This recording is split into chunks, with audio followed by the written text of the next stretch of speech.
Meu nome é Natália Salazar. Meu nome é Mônica de Lima Knudsen. Eu sou a Renata Schmidt. E esse é o podcast Pátria Amada Criminal. Sejam bem-vindos. Bom, gente, então, nessas 2 últimas semanas, então, vocês viram que a gente tá com cara nova, todas as mídias, todas as nossas redes sociais estão de cara nova.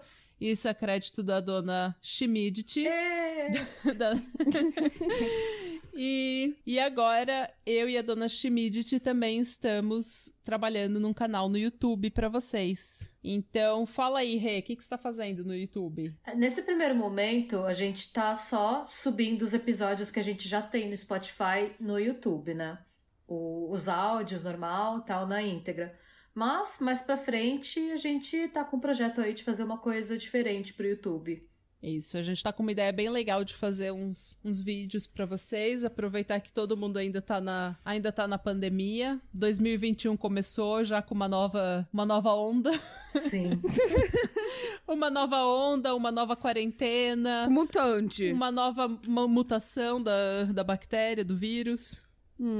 Então a gente tem bastante coisa legal pra vocês programados no YouTube, mas por enquanto a gente tá trabalhando nesses projetos, todos os episódios que são publicados no Spotify, no Deezer e nos agregadores vão ser publicados também no YouTube alguns dias depois que eles saírem nos agregadores.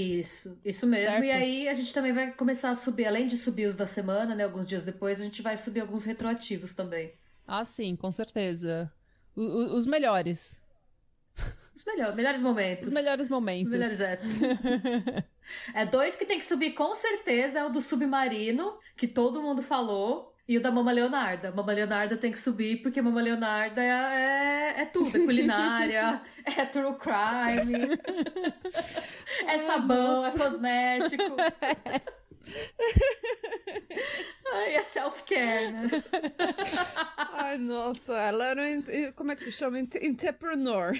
Sim. Uma empresária. Businesswoman, Mama Leonarda. Com certeza, com certeza. Bom, gente, e o caso que a gente vai fazer hoje, então, é um caso que eu amo, que é um caso muito especial pra mim. É um caso que eu já li, devorei, já entrei em todos os rabbit holes que vocês podem imaginar na internet, tentando decifrar esse caso. E é o caso que a Isadora Maia também tem pedido desde o ano passado, que é o caso do trio de West Memphis. Então, já que a Isadora conheceu esse caso através da gente e pediu tanto pra gente fazer um episódio, eu queria dedicar esse caso pra ela e sempre agradecer o apoio que ela tá apoiando a gente já faz um tempo também.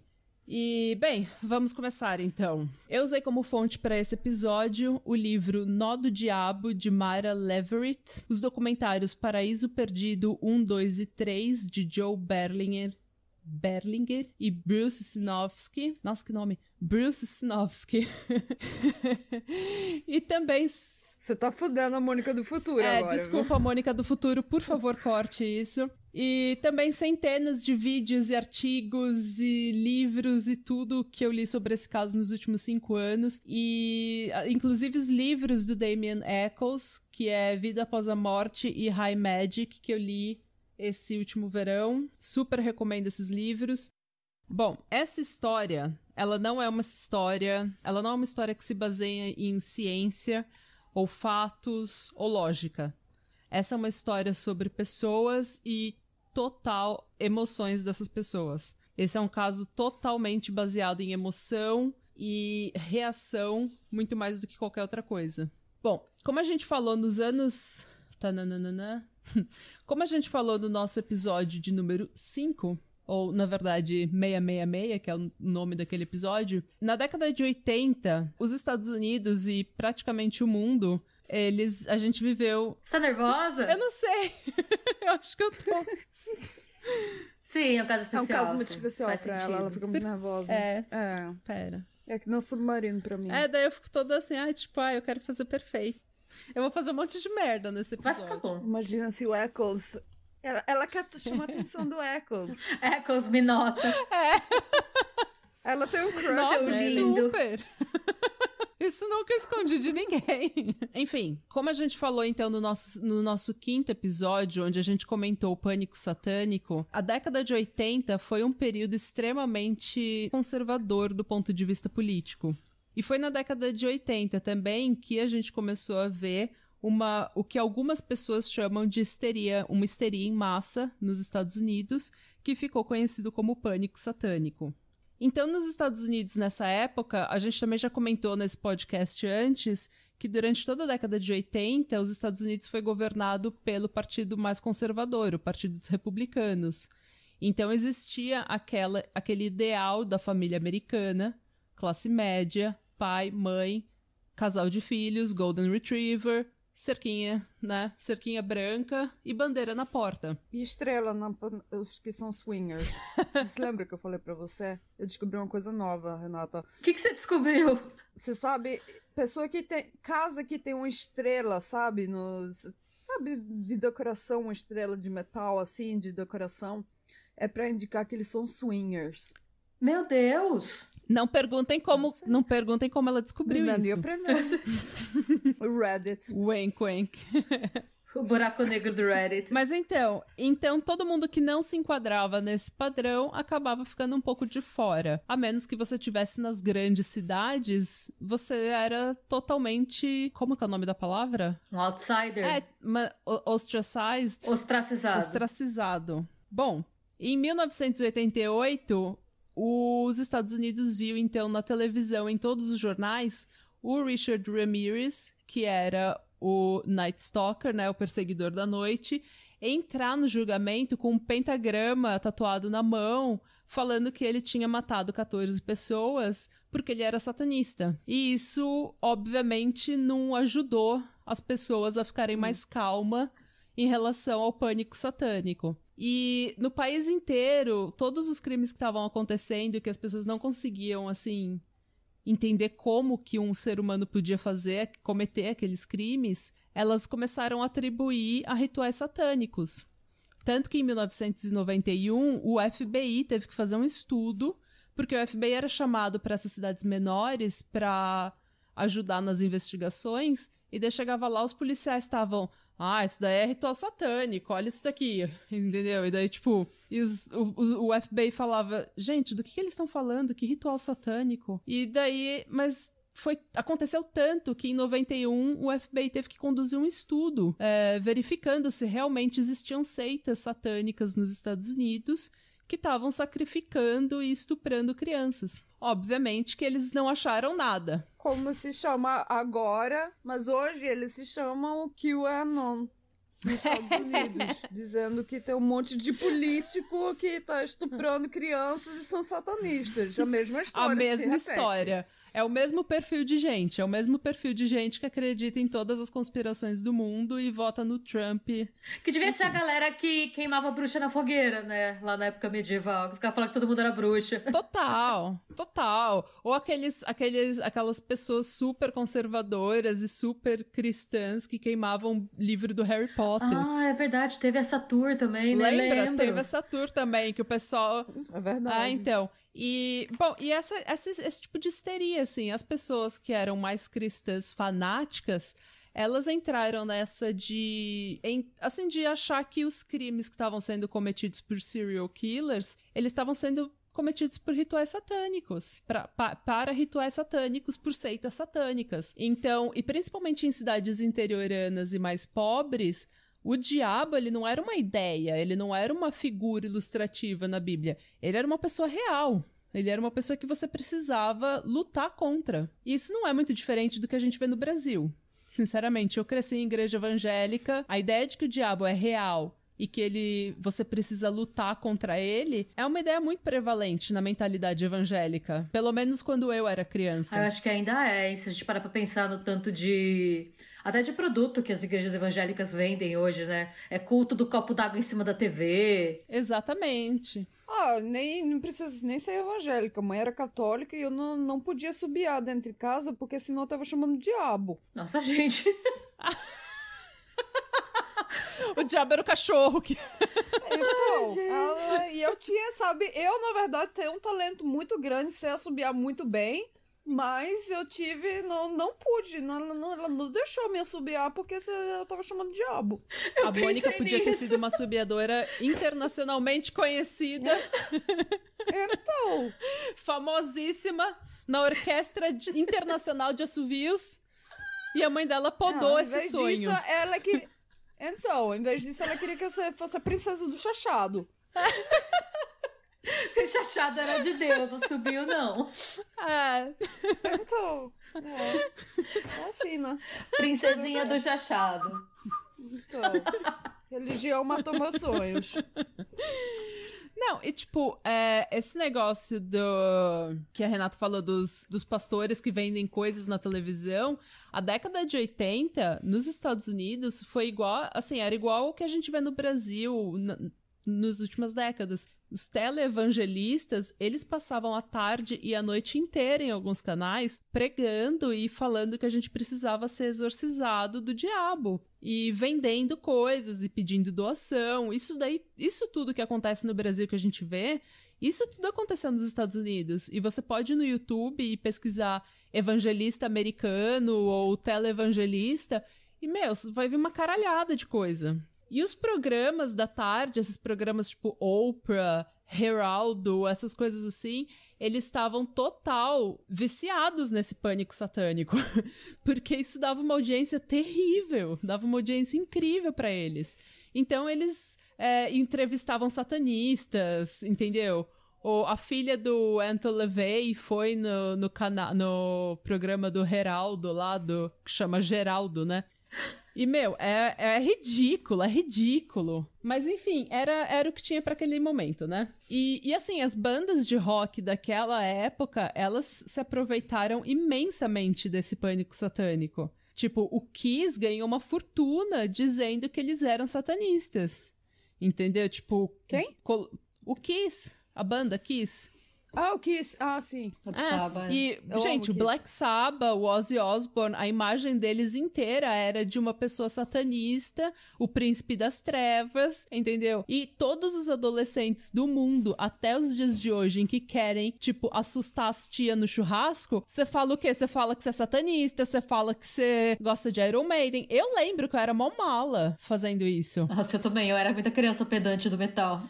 Nossa, total, muito, entendeu? Aquela criança que, você cresceu evangélica, cresceu meio assim, outcast. Sim. E daí você descobre Iron Maiden, você vai no churrasco do domingo com as tia tudo evangélica e você usando a camiseta do Iron Maiden. Marilyn Manson, toda aquela estética trevosa. Foi meu pai que me deu as camisetas do Iron Maiden, então ele que... Ai, que pai cool. Meu pai é o máximo, ele tem um gosto de música maravilhoso. E sua mãe, o que ela falava nessa hora? Olha, a mãe, sabe, ela tinha a música cafona dela lá, ela escutava música cafona com meu irmão, e eu e meu pai escutava música boa de rock, né? Era assim, sempre foi assim.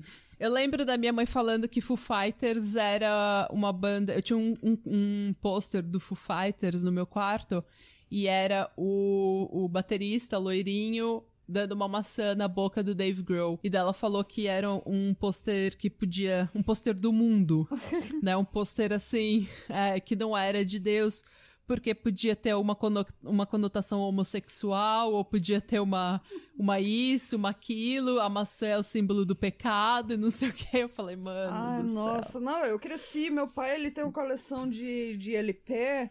Sabe, naquele tempo, nos anos 70, eles faziam LP com um monte de desenhos. Era lindo, as capas. Bem sinistros, essas coisas. Era que nem um livro de desenho animado, né?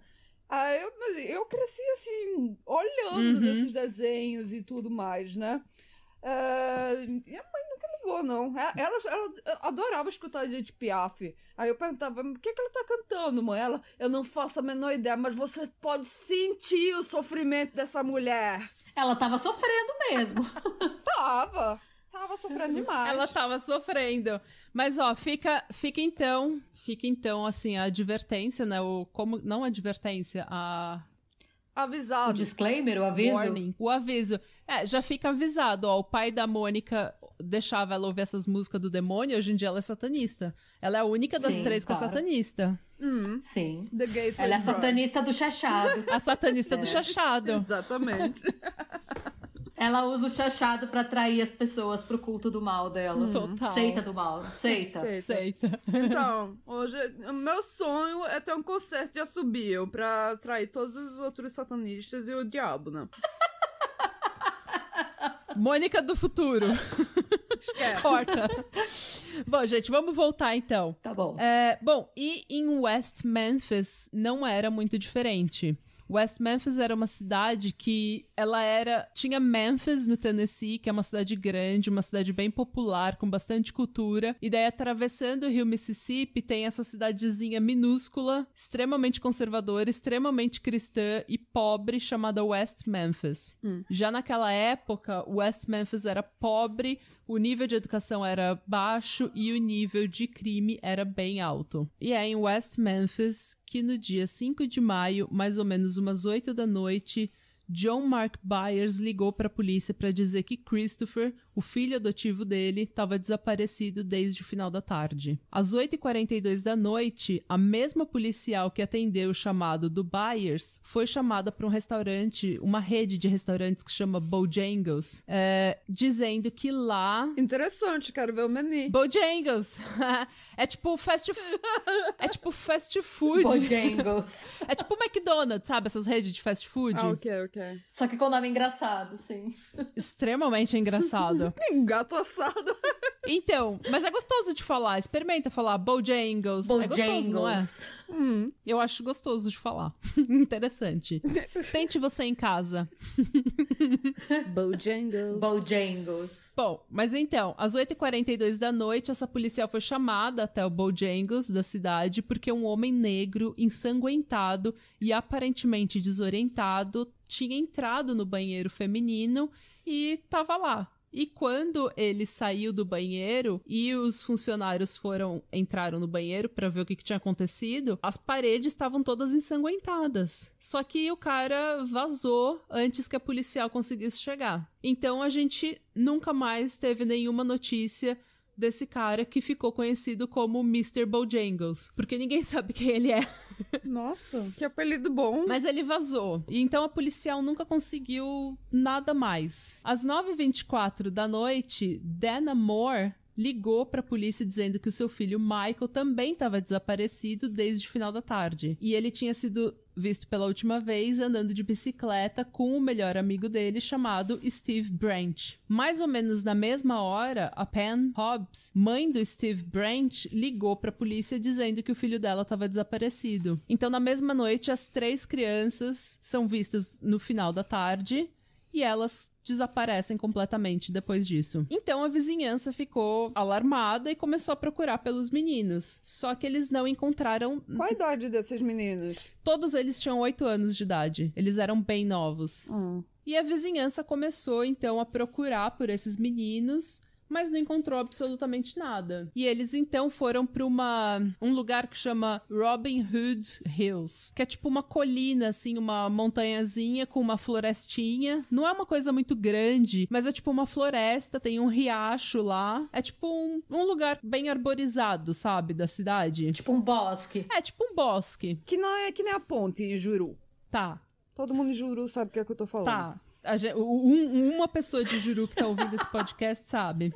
Então, cidade pequena, referência. Isso. E as crianças costumavam brincar lá nessas florestas, né? Nessa florestinha aí, nesse lugar, e tomar banho nesse riacho. Então eles começaram a procurar já, naquela noite, eles começaram a procurar os meninos ali. Só que tinha tanto bicho e tanto mosquito que eles tiveram que encerrar as buscas porque era uma parede de mosquito, eles não estavam enxergando nada. Não tinha condição de entrar na mata. Nossa, gente. Nossa, nunca ouvi de ninguém separado por causa de mosquito. Nossa, eu vou te contar uma história sobre mosquito depois, daqui a pouco. Bom, as buscas, então, foram retomadas na manhã seguinte, quando os mosquitos já tinham ido dormir. E a maioria das pessoas, mais ou menos meio-dia, 1h da tarde, a maioria das pessoas foi procurar em outras partes da cidade. Porém, um homem chamado Steve Jones continuou procurando nesse bosque. E foi ele que viu em um riacho, ali naquele riacho que as crianças tomavam banho, um tênis de uma criança boiando na água.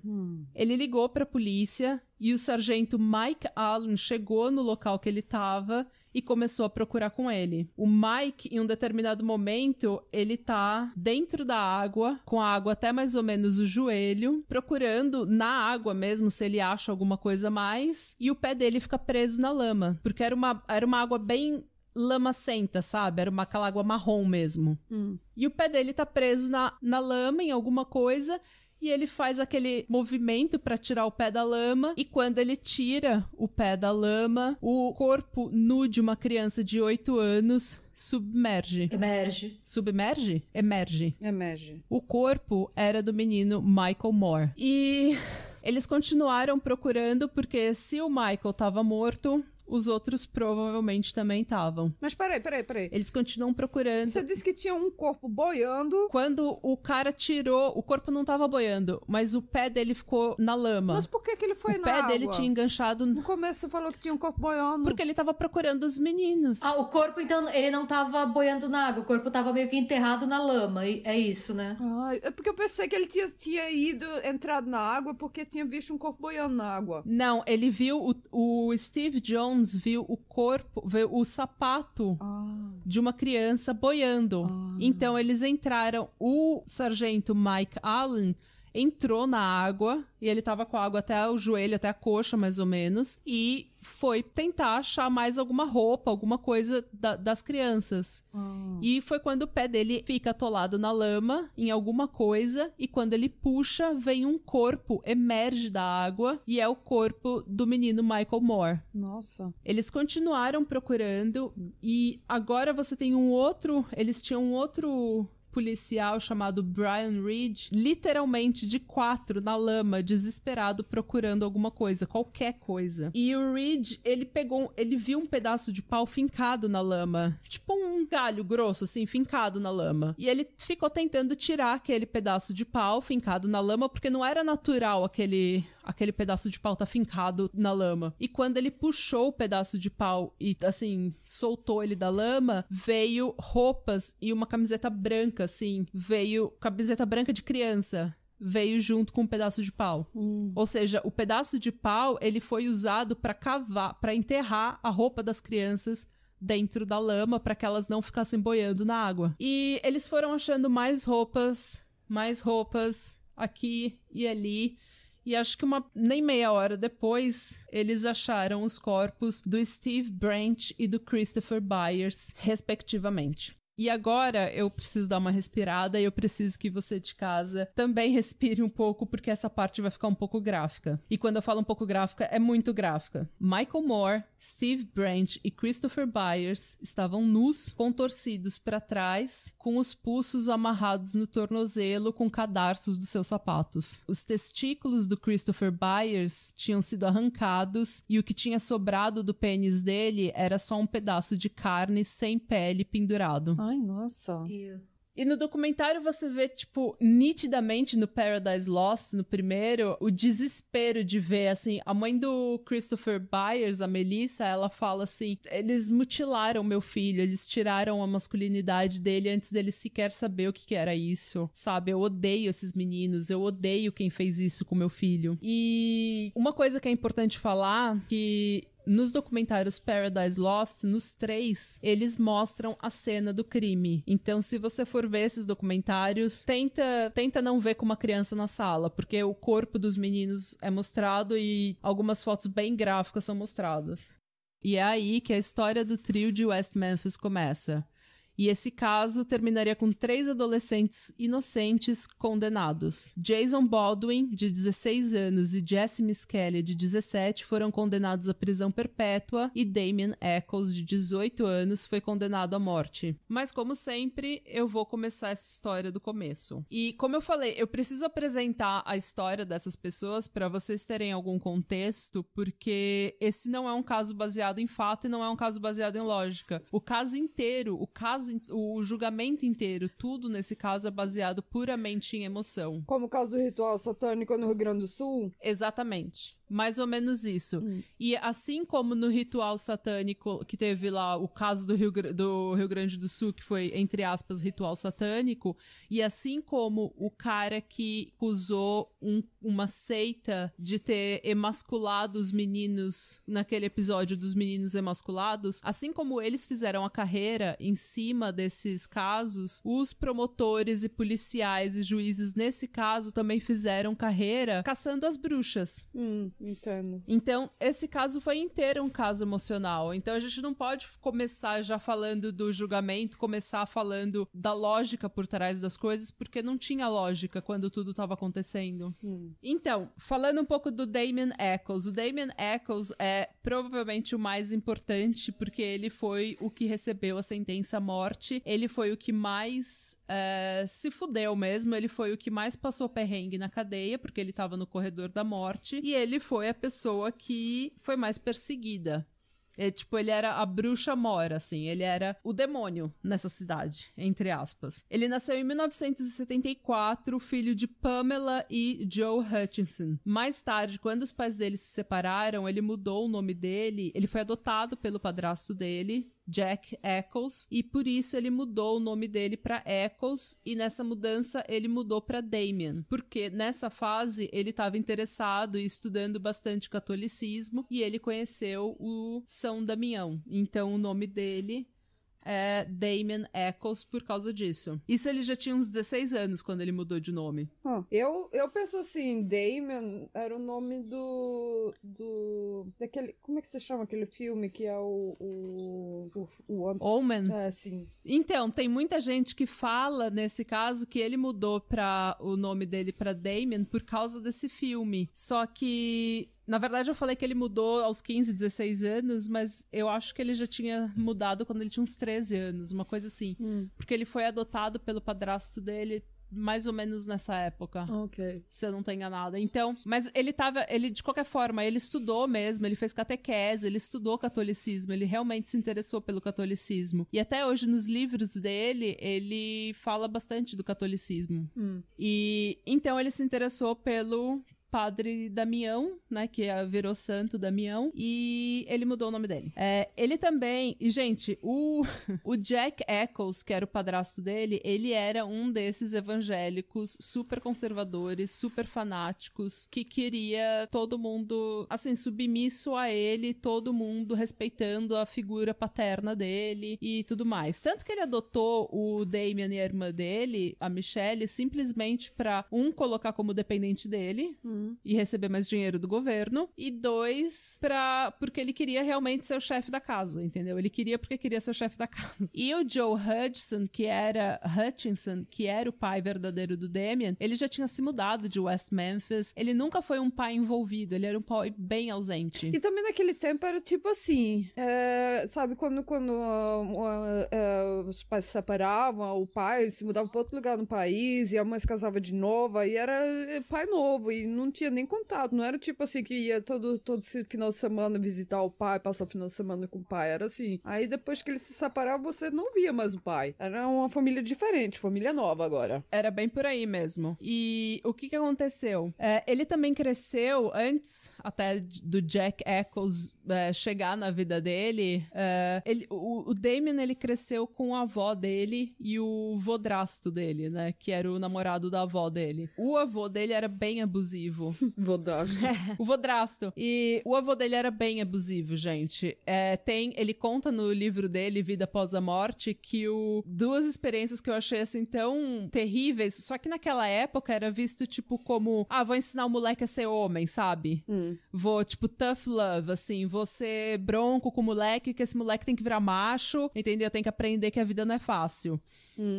Então... E o Jack Eccles também era assim. Então as 3 figuras paternas que o Damien teve crescendo foi de um pai ausente, um padrasto grosseiro e um avô abusivo. E, como eu tava falando, no livro dele, ele conta 2 episódios com o avô. Um que o avô tava tomando cerveja, assim, na varanda da casa, sabe? No porte, assim, na frente da casa. E daí ele falou, o Damien devia ter uns, sei lá, 7, 8 anos. E daí o avô dele falou, Damien, vai lá e pega aquele pedaço de pau ali na estrada. E daí o Damien foi e pegou uma criança inocente, né? Tipo, não pensou nada demais.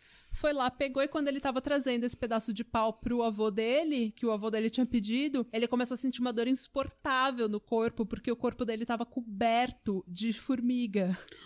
Ele não tinha... Ele criança não tinha visto que o pedaço de pau tava num formigueiro gigante e ele tava coberto de formiga, aquelas formigas vermelhas, queima mesmo, sabe? Fire ants. Nossa, que malícia. E ele começou a se debater e gritar, e a mãe dele foi pegar ele pra jogar ele na banheira, né? E dar um banho frio nele. E o avô dele só deu risada. Nossa.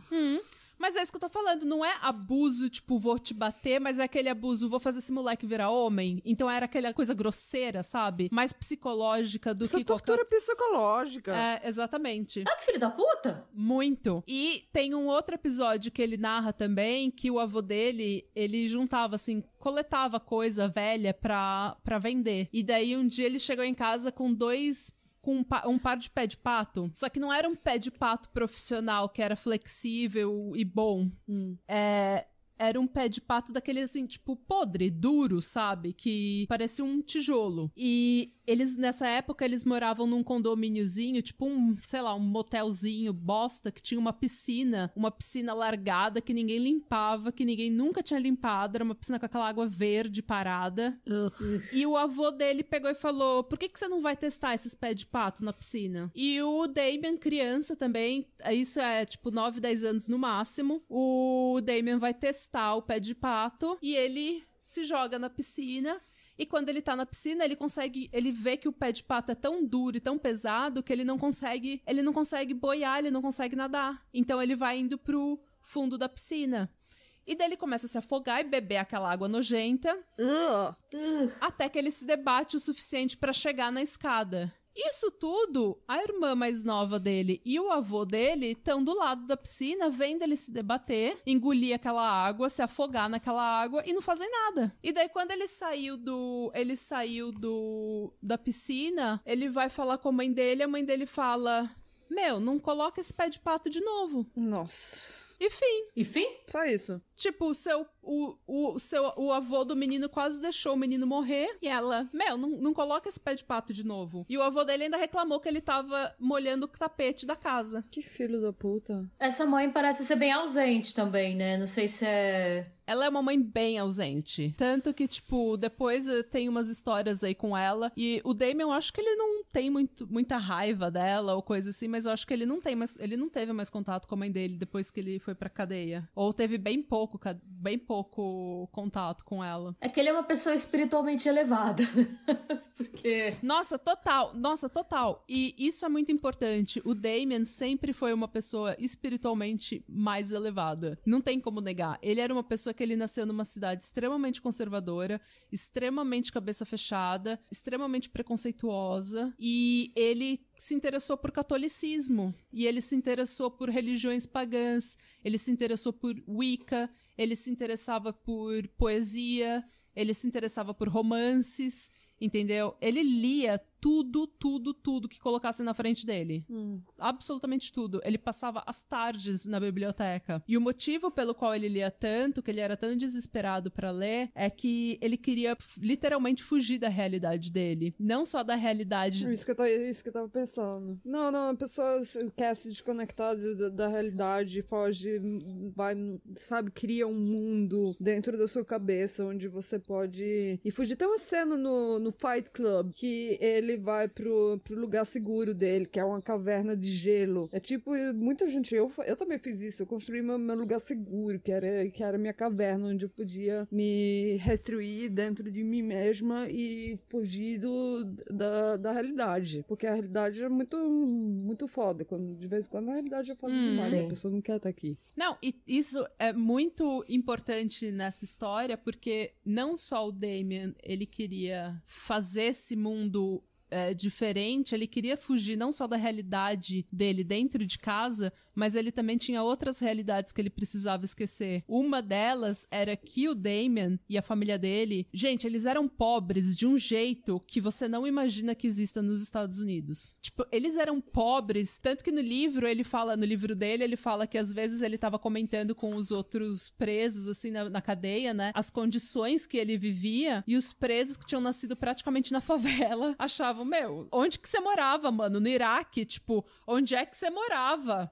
E porque assim, tem uma hora que ele fala que um dos presos estava falando que a vida nos projects era muito difícil. Projects é esses prédios, assim, projeto do governo, projeto de habitação do governo, tipo Singapura, CDHU. E tem uma hora que esse preso tá falando, nossa, a vida nos projects era muito difícil. E ele, mano, muito difícil? Você tinha água encanada, você tinha eletricidade, para de reclamar. Não, mas é isso que eu também fico pensando. Ser pobre no Recife é diferente de ser pobre em Juru. Muita diferença, viu? Muita diferença. É muita diferença. E aí, tá certo. Eu tenho, assim, que a mãe me levava lá pra Juru e ela me mostrava o pessoal que não tinha banheiro em casa, não tinha água, não tinha eletricidade, não tinha porra nenhuma. E ia na favela no Recife, o pessoal tinha televisão maior do que a gente. Desculpa, eu ia te perguntar, porque a mãe dele casou 2 vezes e tal. Então, ninguém da família dele, pelo jeito, trabalhava? Ou eles eram pobres porque tinha, tipo, algum vício na família e todo o dinheiro ia pra sustentar o vício, ou não? Ou não se sabe? Eu acho que eles não tinham nenhum vício. Eu acho que a mãe dele bebia, mas eu acho que ela nem bebia muito, assim. Eu acho que o problema mesmo era que a família não tinha educação, não tinha perspectiva nenhuma na vida e vivia de auxílio do governo mesmo. Tá, entendi. E o pai dele, quando o pai dele ainda tava na vida dele, quando eles ainda estavam casados, tem algumas histórias dele no livro falando, meu pai foi buscar o paycheck, sabe? Foi buscar o cheque de salário. Então ele tinha algum emprego, mas acho que esses empregos bem informais, assim, sabe? E... onde é que eu tô? Então, e tem uma história que ele fala que uma das casas que ele morava... Tem 2 coisas que é interessante que ele conta no livro dele, pra gente ver o quão pobre ele era. Uma das casas que ele morava era tipo um barraco, assim, de concreto no quintal da avó dele, ou no quintal de uma conhecida, e não tinha aquecimento. Eles se mudaram pra lá porque tinha água encanada, mas não tinha aquecimento. Então a mãe dele ligava o forno do fogão e abria a porta. Nossa, que horror. E eles dormiam tudo amontoado pra não congelar durante a noite. Mas e a conta elétrica? Nossa, muito terrível. A conta elétrica não falta, não? Porque eu fico pensando aqui a janela aqui de casa, nessa casa velha de 870, a janela tudo fodida aqui, que a frieza entra tudo por tudo quanto é janela, a gente tem uma conta de eletricidade terrível. Será que não era fogão a gás? Pode ter sido fogão a gás. O que é ainda pior, né? Verdade. Que é um perigo, pior. Né? Porque o negócio... E uma outra coisa que ele conta... Eles se mudaram uma certa vez pra um casebre, que era tipo casebre mesmo, caindo aos pedaços, todo fudido, e era no meio do nada, era tipo no meio das lavouras, entendeu? Só passava o ônibus da escola, eu nem lembro como que ele... Faz tempo que eu li o livro, então eu não lembro como que eles iam pra escola. Mas era no meio do nada. E os aviões passavam jogando pesticida nessas lavouras. E eles respiravam tudo aquilo. Nossa, gente. Nossa. Então, tipo, o moleque... Olha, ele era fudido. Uma pessoa vivendo na favela de São Paulo tem mais estrutura que esse moleque, sério. Com certeza. Mas, enfim, foi nessa fase aí de fugir dessa realidade que ele começou a ir pra biblioteca, inventar o próprio mundo. E na biblioteca ele começou a ler Stephen King. Meu favorito, meu predileto. Eu amo ele também. Amo. Ele não sabe terminar os livros dele, os filmes, mas eu gosto também. Eu adoro ele, sempre gostei. Eu sempre fico desapontada. É ele e o M. Night Shyamalan, eu sempre fico puta com os final dos livros. Ah, não, mas tudo bem, o Stephen filmes. King é melhor de livro. Ele não presta pra fazer filme das histórias dele, não. Já Nossa, pode crer. Eu não Verdade. assisto pra não me decepcionar também, os filmes Mas baseados. eu comecei com Carrie quando eu era adolescente e continuo até hoje lendo. Carrie é maravilhoso. Ah, eu adoro. Então, e o Damon, é engraçado você citar Carrie, porque ele era meio que a Carrie da escola. Nossa, pode crer, né? Imagino mesmo. Porque você pode imaginar, ele extremamente inteligente, enquanto as outras crianças eram, tipo... Basic bitch, sabe? Estavam vendo, sei lá, Cartoon Network, ele tava lendo Stephen King, entendeu? Então, ele já era, assim, bem avançado pra idade dele, ele já era bem maduro, bem avançado, só que ele era pobre que nem a porra, entendeu? Com as roupas tudo, aquelas roupas de brechó. Ele nunca teve uma roupa nova. E ele tinha cabelo comprido. Então as crianças começaram a zoar com ele. Porque aquelas crianças que estavam crescendo numa cidade cristã conservadora no interior dos Estados Unidos na década de 80, elas estavam andando, tipo, de Ralph Lauren. Usando mullets. Ralph Lauren. Hã? Usando mullets. Você só era cool se você tivesse um mullet. Total mullet. E, meu, se você for ver as fotos do Jason Baldwin, mano, mullet de respeito, total, assim. O mullet dele it's a look. Eu tinha mullet acidental na minha infância todinha. Minha mãe tinha um mullet quando eu era jovem. Minha mãe tinha um mullet também, na infância. Ai, nossa. Sempre tinha um acidente com o meu cabelo, aí tinha que usar o mullet até meu cabelo crescer de novo. Um acidente. A gente precisa fazer uma live só do mullet da Mônica, porque eu tenho certeza que tem umas 20 histórias que ela precisa contar sobre esse mullet. Ai, gente. Ouvinte, vocês querem ver uma foto do mullet da Mônica? Eu tenho um monte. Todas as minhas fotos de infância é mullet. Vamos mostrar os mullets da infância, por favor. Sim. Então. Mas então, e na escola, por causa da aparência dele, ele começou a ser zoado. Como eu falei, ele começou a ser a Carrie da escola, tá ligado? E na adolescência, quando ele passou de ser católico pra Wicca, que naquela época ninguém sabia o que era, porque isso era antes da Wicca ser, assim, hippie, sabe? Ser diferentão, todo mundo na escola começou a chamar ele de satanista. Todo mundo começou a falar que ele era estranho, que ele era um freak, E daí os rumores, né? De cidade pequena começaram. Ai, nossa. Mas ele teve, assim, apesar dele ter sido bem zoado e bem solitário, teve uma época que ele começou a andar de skate, começou a ficar um pouco mais cool, assim, começou a se misturar com outras pessoas e ter uma vida mais social. E foi na escola que ele conheceu o Jason Baldwin. Agora, o Jason, ele fala no livro Nó do Diabo, ele fala assim que ele foi chamado de satanista desde os 12 anos de idade. Nossa, gente. E, gente, o Jason, ele é uma criança... Até hoje ele é um adulto franzino, mas ele era uma criança franzina que nos vídeos do julgamento, você vê ele com 16 anos, parece que ele tem 12. Ai, nossa. E tudo que você vê nele é o mullet. Mullets. Só que ele foi chamado de satanista desde os 12 anos, porque aos 12 anos ele começou a se interessar por rock. E ele começou a ouvir Metallica, Guns N' Roses, Ozzy Osbourne. E ele tinha essas camisetas tudo, sabe? Das bandas.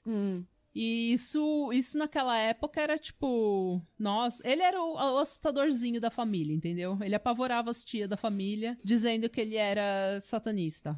E o Jason, foi ele que apresentou Metallica pro Damien. E então, nessa época que eles se conheceram, os dois moravam num trailer park, que é tipo... Literalmente, eles estacionam os trailers, né? E fazem, assim, um cercado em volta do trailer e essa é a sua casa. E nessa época, quando o Damien se mudou pra esse trailer park, era tipo o momento das vacas gordas, entendeu? Porque pela primeira vez na vida dele, e ele já era adolescente quando isso aconteceu, pela primeira vez na vida dele, ele tinha um quarto só pra ele. Que era tipo acho que era tipo só a cama dele e uma divisória, sabe? Do resto do trailer. Sei. Mas... Era mais do que ele tinha tido na vida inteira. E eles moravam, então, nesse trailer park chamado Lakeshore, que era pobre e sujo que nem a porra. Mas eles juntavam ali as moedinhas, viraram melhores amigos, juntavam as moedinhas pra comprar fita cassete das bandas que eles gostavam, e eles ouviam heavy metal e rock pesado, era isso que eles gostavam.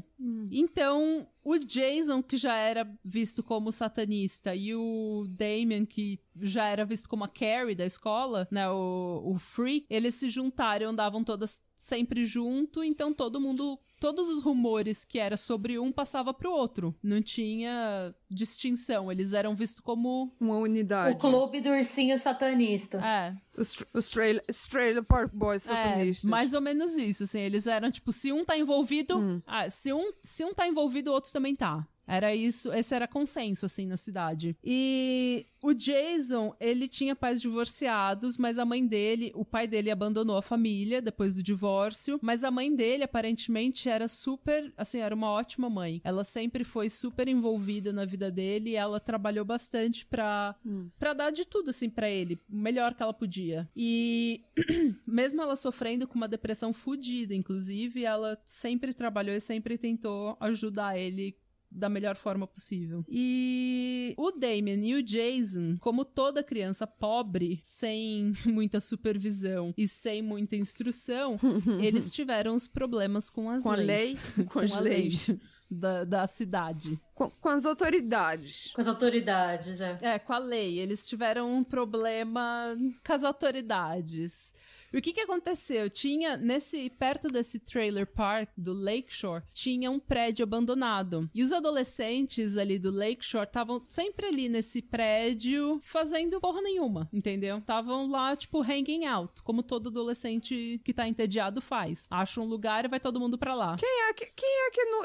eu também me lembro de um monte de lugar abandonado que a gente achava e entrava e ficava lá fazendo porra nenhuma, fazendo porcaria. A impressão que a gente bebia no estacionamento do supermercado. Classe.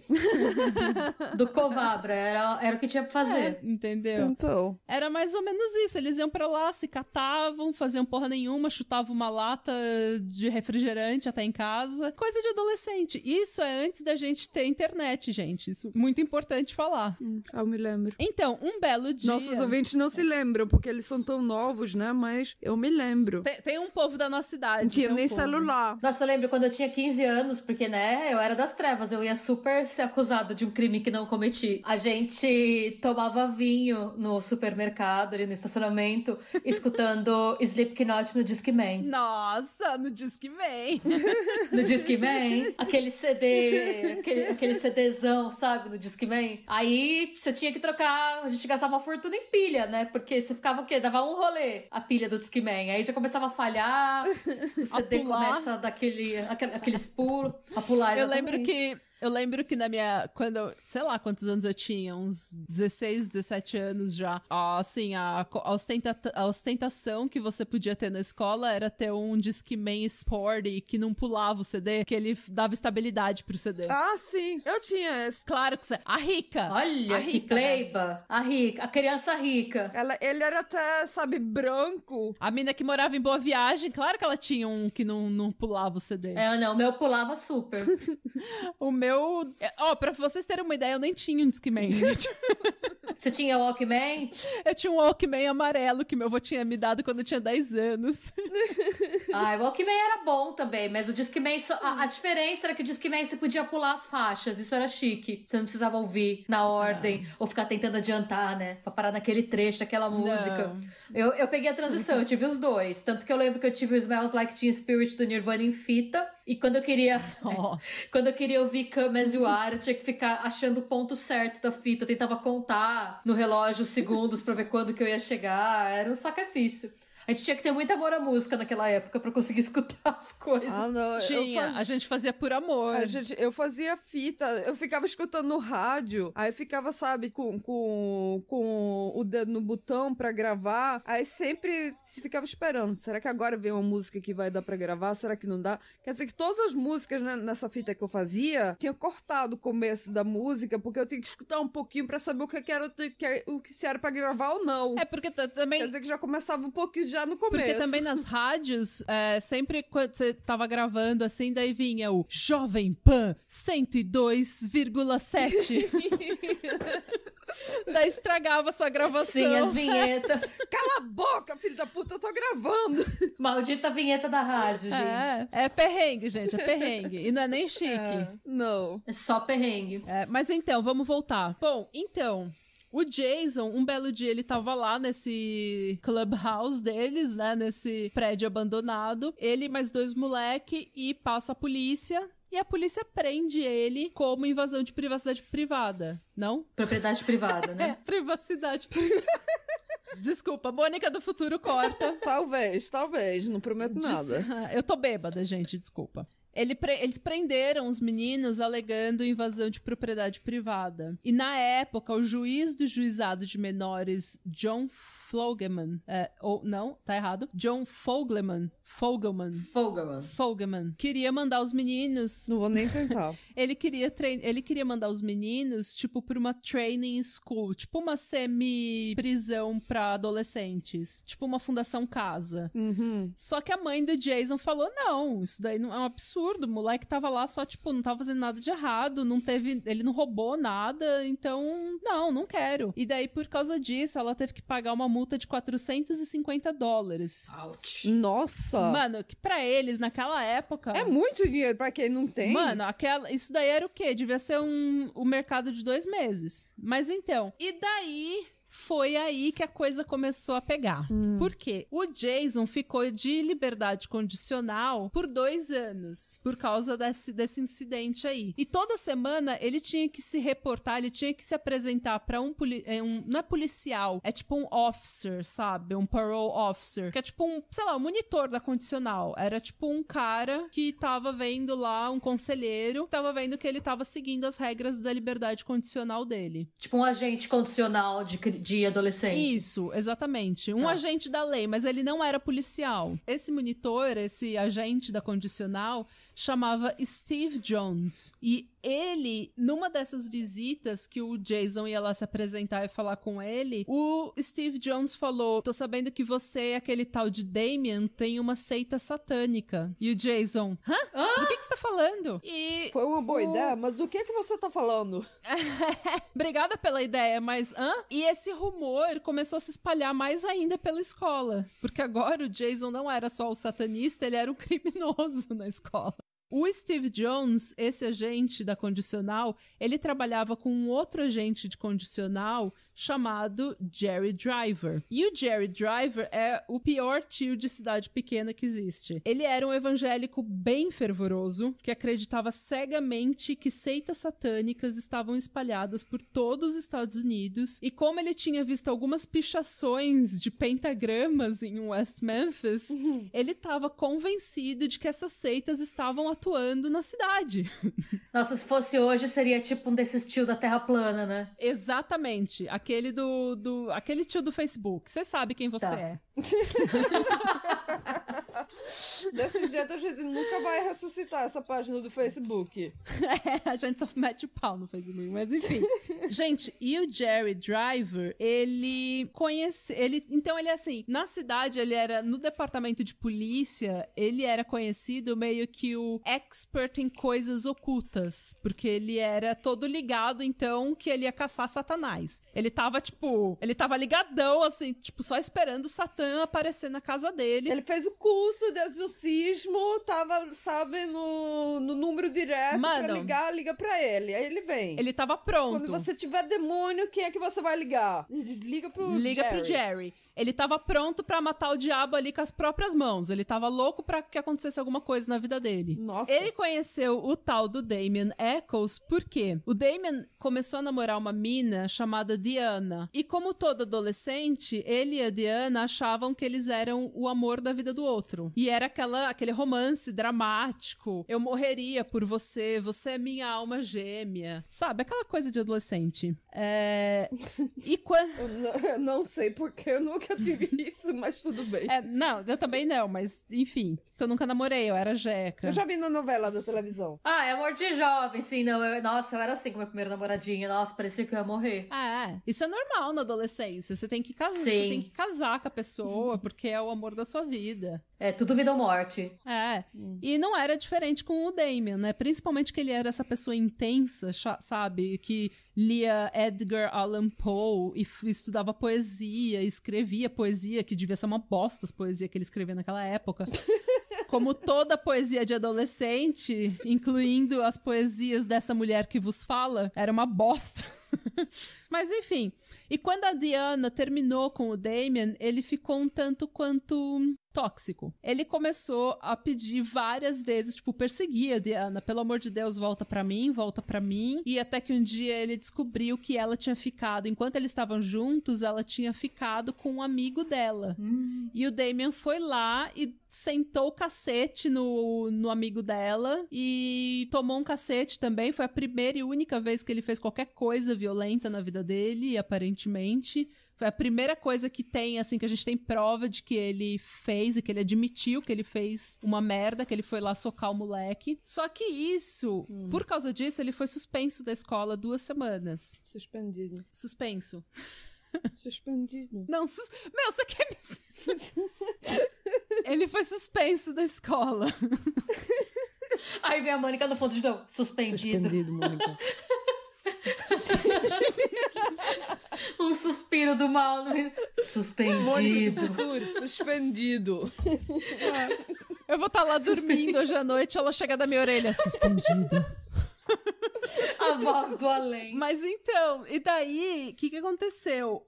Os pais da Diana, então, eles falaram, meu, você não pode mais namorar esse Damien, a gente não quer mais esse menino é neurótico, louco, esquizofrênico, e fizeram um auê. E a mãe dela ligou pra polícia e falou, olha, eu tô com medo que esse menino vai fazer alguma coisa com a minha filha. E a polícia foi lá falar com o Damien, nada aconteceu, enfim, eles só falaram, ó, para de perseguir a menina. Só que, um mês depois da briga, ele e a Diana voltaram. E eles, porque os pais dele ainda não queriam aceitar, os pais dela ainda não queriam aceitar o namoro, eles resolveram fugir. Boa ideia. E como eles não tinham...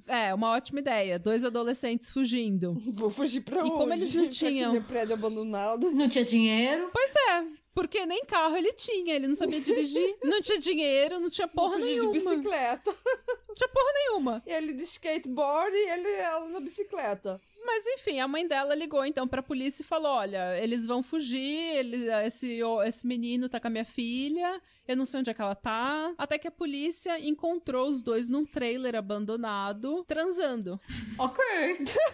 E por causa disso... Quem é que foi preso e por quê? A polícia então prendeu o Damien e a Diana por invasão de propriedade privada e atentado ao pudor. Explica isso. Mas atentado ao pudor por quê? Eles estavam fechados transando? Porque eles estavam transando e o Damien nessa época já tinha 18 anos, eu acho. Não, ele não tinha. Mas atentado ao pudor, não seria se eles estivessem, tipo, transando em público? Então, foi tipo isso, sexual misconduct. Estados Unidos é muito esquisito. Nossa, viu? gente. Tipo, o policial entrou porque quis, viu porque quis, ninguém... Não, mas isso é típico dos Estados Unidos. Eles têm umas coisas de umas leis de sexo que são, verdade. Ninguém entende, que eles sabem... Muito aberto pra interpretação. É porque eles estavam transando num trailer que não era deles. Ok. Então tá, né? Mas enfim, isso levou o quê? Isso fez com que o Damien, então, ficasse em liberdade condicional. Ele não já tava com liberdade condicional? Isso que eu ia perguntar. Ou foi só o outro menino que ficou Não, condicional? o Jason. Ele não tava com o Jason quando o Jason foi preso. Eu achei que tava os dois, todo mundo da... Não, foi o Jason e outros meninos. Então, por causa disso, o Damien foi levado para uma prisão juvenil, tipo a FEBEM, né, a Fundação Casa, e... Aparentemente, né, nesse lugar, rolou um boato que ele teria dito pro pessoal lá que ele e a Diana iam ter um filho e eles iam sacrificar pro diabo. Quê? Esses rumores de cadeia que aparecem quando o caso, todo mundo já sabe que ele foi acusado de satanismo, daí todo mundo tem um rumor sobre ele, entendeu? Eu acho que essa galera deve achar... Porque não é assim que funciona. A galera deve achar que o diabo é desocupado, né? Você acha que realmente o diabo tá lá de boa? O que eu vou fazer? Deixa eu ir lá pra West Memphis, no cu do mundo... Um lugar com o qual ninguém se importa. Pra falar com 3 adolescentes, mas tudo bem. E falar com 3 adolescentes, desenhador de pentagrama nos muros. É isso que eu estou fazendo. Exatamente. Olha como eu sou mal. Depois disso, foi que o Damien foi liberado, então, para uma prisão, uma liberdade condicional. E o Jerry Driver era o agente da condicional dele. O exorcista que tá morrendo de vontade de matar um demônio. O fiscal do Senhor. Isso. O fiscal do Senhor Jesus Cristo. Mas por causa daquele rumor de que o Damien era satanista e que o Damien e a Diana iam ter um filho pra sacrificar pro diabo, o Jerry Driver falou que o Damien não podia estar em liberdade, que ele precisava de um tratamento psiquiátrico. Então ele levou o Damien para um hospital psiquiátrico. Nossa, que à frente, né? Eles tinham muito mais poder do que eu imaginava que eles teriam, na verdade. Só que existe uma série de abusos de poder nesse caso. E isso daí é uma coisa... Esse é um exemplo clássico. Agora eu pensei um pouco errado. Porque eu tava pensando que ele ia levar ele pra fazer terapia, que ia ajudar ele. Só que eu esqueci como é que era um hospital psiquiátrico naquele tempo. Exatamente. Não tinha nada a ver com terapia. Mas... 3 semanas depois, o Damien saiu do hospital com uma receita para um antidepressivo e ele foi declarado não perigoso. E nos documentos, né, conta que ele não era satanista, mas que ele definitivamente estava interessado em religiões pagãs e Wicca, especialmente. Quando ele saiu do hospital, ele, a mãe dele e a irmã foram pro Oregon, porque a mãe dele se cansou do Jack Eccles e voltou pro pai dele. Justo. Ai, nossa. O Jerry Driver, não satisfeito que o Damien Eccles não estava mais em West Memphis, ele ligou pra polícia do Oregon e falou que um menino satanista e problemático estava se mudando pra cidade de Aloha. Nossa, gente, isso é tipo assédio. Muito assédio. Esse menino foi assediado de todas as formas. Ele foi atordoado, perseguido mesmo por esse Jerry Driver. O Jerry Driver estava obcecado com a ideia de que ele era satanista e de que ele tinha uma seita e que ele precisava limpar as ruas de West Memphis. Então, no Oregon, o Damien tá lá, então. No Oregon, acabou de sair de um hospital psiquiátrico. Ele tá tomando antidepressivo. Ele deixou pra trás a Diana, que é a mulher da vida dele nesse momento. O melhor amigo dele, que é o Jason Baldwin. Ele não tá estudando, ele saiu da escola e ele começa a entrar legal em depressão. E os pais dele, ausentes e brigando o tempo todo e nada dando certo, o Damien começou a ficar extremamente instável, o que todo adolescente já é de natureza. Ele tava puto, tava irritado, e eu sei que deu uma briga lá com os pais dele, todo mundo começou a gritar, e os pais dele ligaram pra polícia dizendo que o filho deles era uma pessoa perigosa, que eles não queriam o filho dentro de casa mais. Nossa, gente. Exatamente. E a polícia dessa cidade Aloha, no Oregon, que tinha recebido a ligação do Jerry Driver, eles não tinham dado muita importância. Só que quando eles receberam a ligação dos pais do Damien, eles foram pegar os pais do Damien e ele foi mais uma vez levado para um hospital psiquiátrico para fazer terapia. Coitado. E daí, no hospital psiquiátrico, o psiquiatra falou com o Damien e ele tava bem, ele tava calmo, não tinha absolutamente nenhum problema com esse menino. Ele negou as acusações que a mãe dele tinha feito contra ele, que ela falou que ele tinha falado que ia matar ela e que ele tinha ameaçado o pai dele também. Ele negou isso, ele negou que ele fosse satanista. Porque nessa época, gente, a mãe dele começou a acreditar que o filho era satanista, porque ela também era uma dessas pessoas conservadoras, sem educação, sem perspectiva, que tinha vivido a vida inteira dela na pobreza, sem escola. Então, ela acreditou, tem um policial, um agente de condicional, perseguindo seu filho, falando por A mais B que ele é um satanista, você começa a acreditar.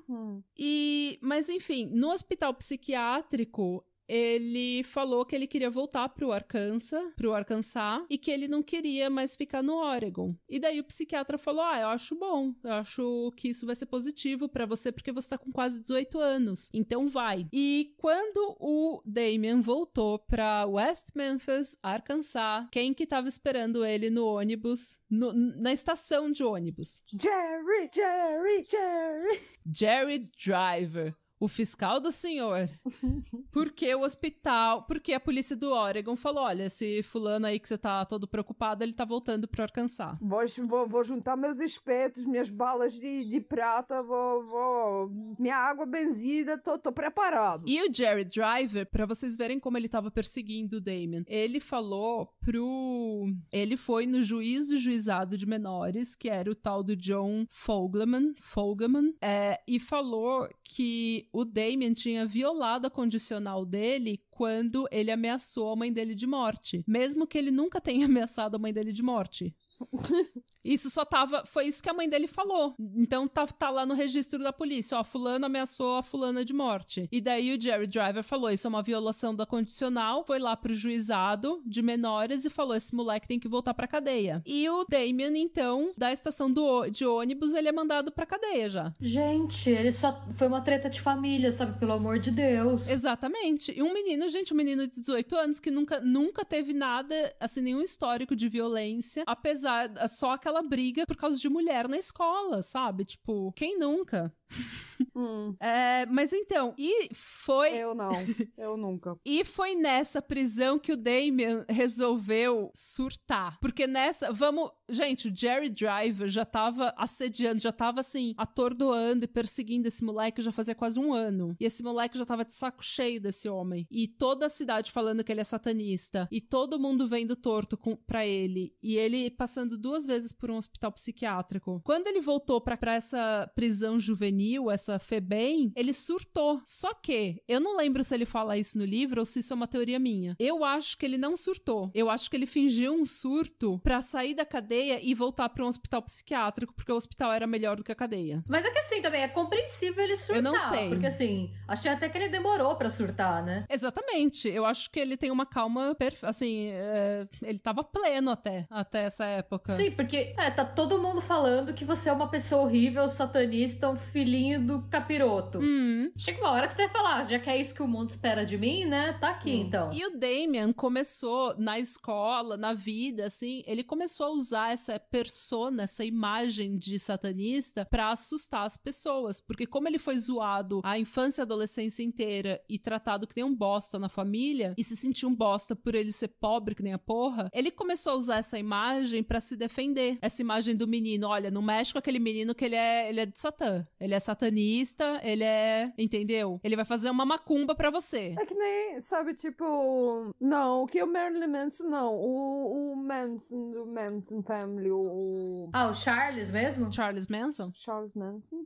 É o Charles Manson, mas ele também, ele cresceu, sabe, tipo, e como é que se chama? Quando você é menor de idade e vai pra instituição criminal, e ele era bem pequenininho, e ele era muito abusado, mas com o tempo, ele se comportava super mal, e, sabe, dava uns surtos nele, e era, assim, pra ele queria, sabe, ser o cara mais doido lá pra ninguém mexer com ele, pra eles pararem de mexer com ele. Quer dizer que ele ficou super violento, super agressivo, tudo, sabe? Tudo que ele podia fazer pra criar essa imagem que ele era um porra louca. Foi isso que o Damon fez também. Ele falou, vocês estão me chamando de satanista, zoando que eu sou pobre, zoando que eu sou isso, zoando que eu sou aquilo, então é isso aí que eu vou ser também. Mas então, nessa cadeia, como eu falei, ele surtou. E eu acho que assumindo essa persona, ou querendo ser visto como uma pessoa mais perigosa do que ele era pra se defender na cadeia, teve um moleque eles estavam assim na sala comum, não sei se era na sala ou na cantina lá no refeitório da cadeia, e um adolescente cortou o braço. E o Damon, doido de pedra, vai lá, cata o braço do moleque e começa a chupar o sangue da ferida do moleque. Nossa! Total, ele surtou. Só que assim, como eu falei, eu acho que ele fez isso, pra mostrar que ele era um filho, sabe, que ele era, tipo, não mexe comigo, eu tô na cadeia, mas não mexe comigo. Pô, boa teoria. E 2, porque eu acho que ele tava tentando ir pro hospital psiquiátrico ao invés de ficar naquela cadeia. E... Entendo. Porque foi isso que aconteceu logo em seguida. Ele foi transferido pra um hospital psiquiátrico e ficou lá. Quantos tempo ele ficou lá? Acho que ele ficou 2 semanas lá. E quando ele saiu, ele ficou em condicional e o agente da condicional dele continuava sendo o porra do Jerry Driver. E daí o Jerry Driver, então, falou assim, olha, você precisa voltar pra escola e tirar o seu diploma do ensino médio, você precisa me ver toda semana, se apresentar no meu escritório toda semana pra conversar, e você precisa de um toque de recolher, tipo, a partir de tal hora você não pode estar na rua mais, tá bom? E o Damien falou, ótimo, não tem problema nenhum. E o Damien saiu do hospital psiquiátrico e foi morar com o padrasto dele, Jack Eccles, de novo. Isso numa cidadezinha ali do lado, chamada Marion, no mesmo condado. Então, gente, e daí o Damien cumpriu tudo que tava na liberdade condicional dele. 10 dias depois de completar 18 anos, ele tirou o diploma de ensino médio dele, estudando sozinho, tipo, sabe, ficou, não fazia mais nada de errado, não tava fazendo nada que chamasse atenção pra ele. Ele ia nas visitas, assim, se apresentar pro Jerry Driver toda semana e ele cumpriu o toque de recolher dele. Quando ele completou 18 anos, a condicional dele acabou, ele tava livre do Jerry Driver e ele tava todo feliz, finalmente, liberdade. Porém, contudo, no entanto, o Jerry Driver não tava satisfeito ainda. Ele não queria perder o Damien, porque o Damien era o capeta. E o Jerry Driver tava louco pra lutar com o capeta. Então, o tal do Jerry Driver, assim que ele começou a ouvir do desaparecimento dos meninos, assim que ele ficou sabendo da morte dos meninos, do Christopher, do Michael e do Steve, ele pensou imediatamente no Damien Eccles. E ele pensou imediatamente que esses assassinatos foram resultados de um ritual de uma seita satânica. E a caça das bruxas, então, a caça às bruxas começou. Esses episódios vão ficar bem longos. Mas é muita coisa. Então, tem muita nuance nessa história, e por isso que eu acho legal de falar é porque essas nuances, elas são nuances que podem afetar qualquer pessoa. Rico, pobre, qualquer pessoa. Quando você tem preconceito, quando você tem emoções lidando, assim, direcionando um caso, pessoas de qualquer classe social, de qualquer raça vão ser afetadas. Algumas mais que as outras, né? Mas vamos chegar lá. Bom, então, o pai, depois que as crianças foram descobertas, nessa época, então, o Damien tava morando com o Jack Eccles e a cidade ficou sabendo da morte dos 3 meninos. E ficou sabendo que os 3 foram encontrados nus e que o Christopher Byers tinha sido mutilado. O pênis, os testículos tinham sido mutilados. E isso chocou muito a cidade. Todo mundo ficou desesperado. E o Jerry Driver sabia quem era. Sabia que era o Damien, sabia que era o Jason, porque eles eram satanistas. Sim. Essa era a explicação. Na hora ele sabia, ele já tinha resolvido o caso na cabeça dele. Entendeu?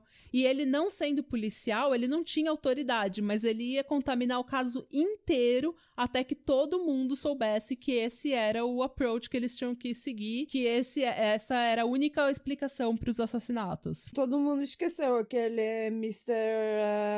Como é que se chama o nome do restaurante? O cara lá, o cara sangrando até agora eu tô me lembrando. Como é que ele se esquece do cara cheio de sangue? Meu bem, o Mr. Bojangles foi completamente esquecido, ignorado. Sabe o que eu acho bizarro também? É que assim, pelo que você descreveu da cena do crime, não tem nenhum elemento ritualístico, nem nada que indique nenhum tipo de ritual satânico, assim, me pareceu muito... Nem o ritual ponto, sabe? Me pareceu muito mais um crime de um predador sexual do que um crime envolvendo qualquer tipo de seita, religião ou whatever. Não tinha nada, não existia nada na história, na cidade, não tem nada que fale de ritual. Nessa cidade inteira não tinha nada, tinha uns pentagramas pichados numa ponte, tipo... Sabe?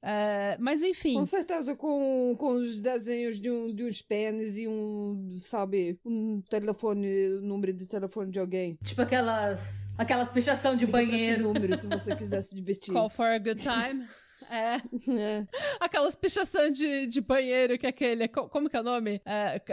Tem um poema que é muito clássico de pichação de banheiro, peraí. A solidão no banheiro é uma tristeza profunda. A merda quando bate na água, a água vem e bate na bunda.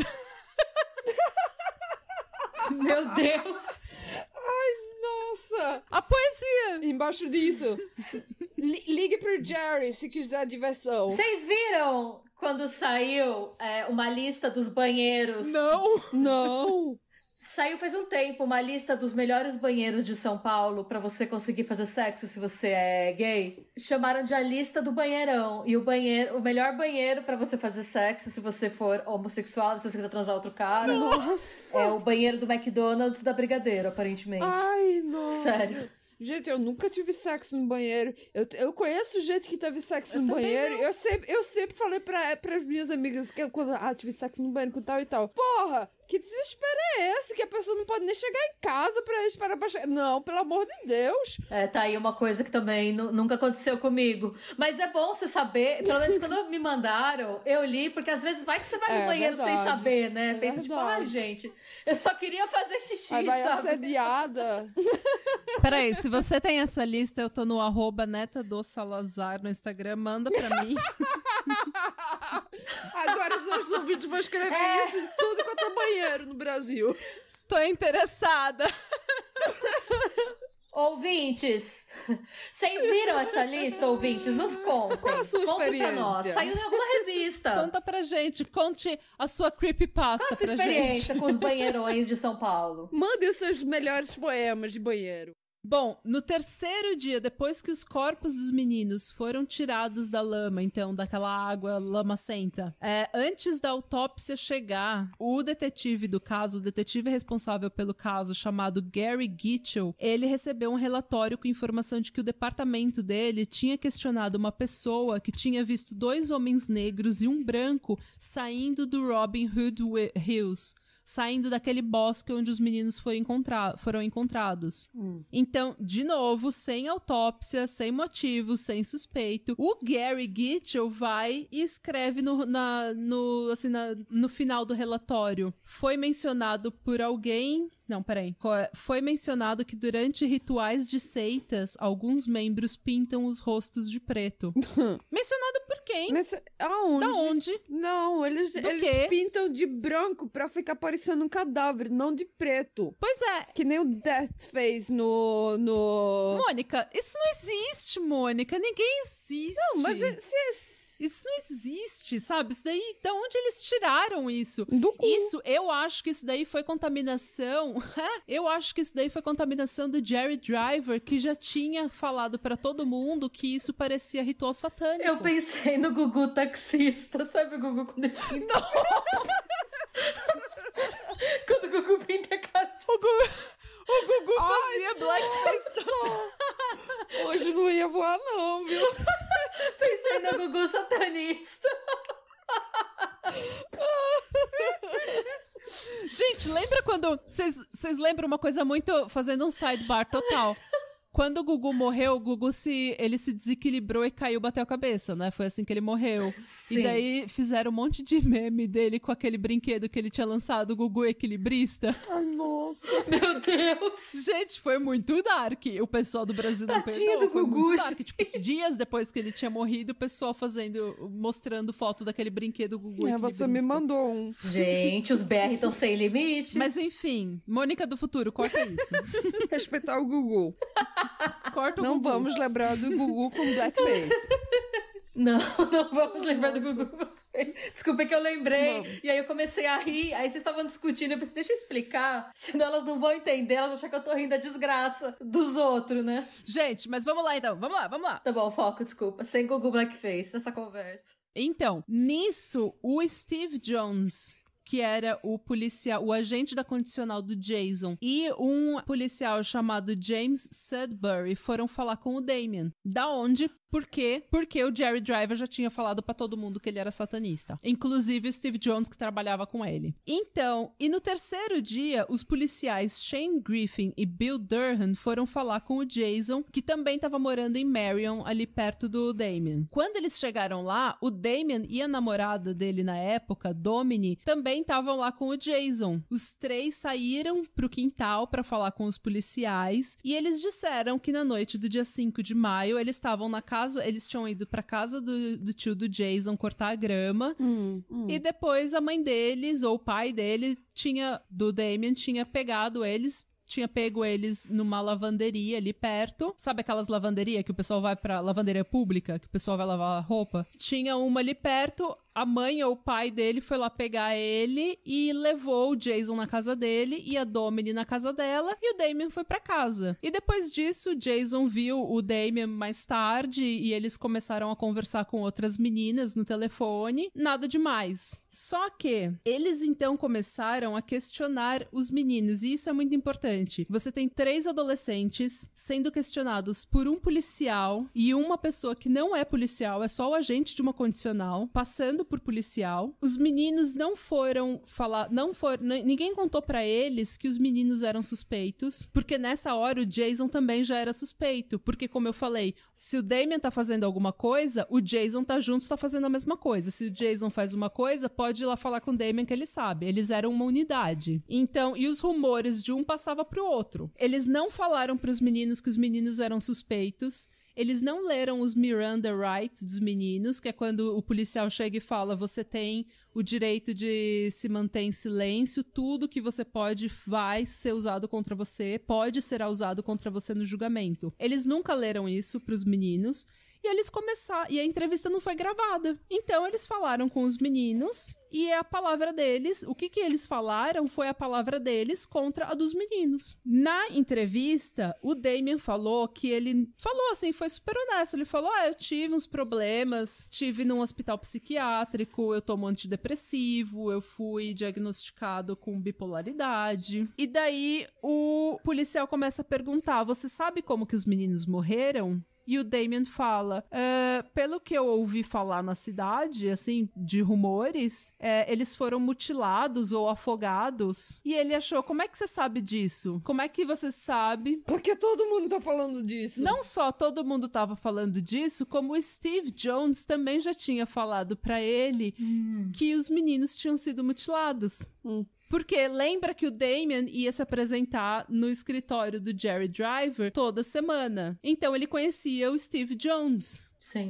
E que trabalhava com o Jerry Driver. Então, uma vez, não lembro o que o Damien tava fazendo, eu sei que o Steve Jones falou: por que eu nunca mais te vi? Daí ele: porque eu não tô mais em liberdade condicional, eu já completei 18 anos. Daí ele começou a conversar com o Damien e contou detalhes do caso. Tudo bom? Que nem... Olha, que filho da puta! Que nem era pra ele tá sabendo, porque o Gary Gitchell, que era o detetive responsável, mandou todo mundo calar a boca. Porque eles precisavam eles precisavam saber quem o assassino era, e só o assassino teria detalhes do caso. Isso é uma prática comum da polícia. Que é comum, a polícia é muito comum. Eles não divulgam todos os detalhes do caso. Os detalhes, sim. Pra poder provar que uma pessoa que confessa é, na verdade, culpada do crime. Exatamente. É verdade. E eles falaram com o Jason também, e o Jason falou assim... O Jason já foi mais esperto que o Damien, né? Porque não falou muita coisa. Só que daí eles perguntaram tanto pro Damien quanto pro Jason, eles perguntaram: ok, e você acredita em Deus ou no diabo? O que você tem a ver com a investigação? Ninguém sabe, mas essa... Ou seja, desde o início das investigações... É muito importante eu estar contando isso. Por quê? Por que eu tô contando todos esses detalhes de fofoquinha aqui e ali? Porque é muito importante que vocês entendam que esse caso foi construído na cabeça de 2 pessoas fanáticas religiosas que, antes de ter qualquer evidência, já sabiam quem elas iam colocar esse crime em cima. Elas já sabiam quem era o culpado antes de qualquer prova, antes da autópsia sair. Eles estão construindo o caso em cima da suspeita que eles têm, da afirmação que eles têm que são eles que são culpados. Então eles estão construindo todos os casos, sabe, tipo, cortando as peças de quebra-cabeça pra poder dar certo nesse quebra-cabeça que eles inventaram. Exatamente. O certo em qualquer processo científico, em qualquer processo legal, você segue a evidência e ela te leva a um culpado. Ela te leva a um resultado. Quando você decide de antemão que você quer aquele resultado, você vai fazer por A mais B que as evidências construam a narrativa que você quer.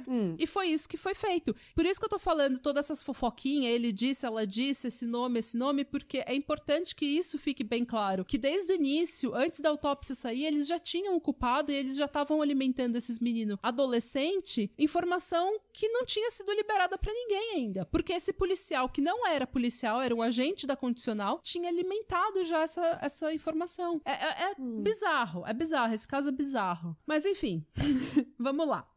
O policial, então, fez essa pergunta: você acredita em Deus ou no diabo? O Damien, que era um puta de um mala do caralho pedante, vai lá e fala: eu acredito em Wicca, que é uma deusa relacionada à natureza, uma deusa feminina relacionada à natureza, e eu acredito que o mal exista como uma força, não como uma pessoa. Pra ser uma pessoa muito inteligente, ele foi muito estúpido nesse exato momento, ele devia só saber... Acho que ele não entendeu a gravidade da situação. Eu realmente acho que ele não... Ele pensa assim, com certeza, eu sendo honesto e falando tudo a verdade, eu não vou ter nenhum problema. Exato. A honestidade vai me libertar. E tem duas coisas... Vou converter esses caras. Não, e tem duas coisas também, gente.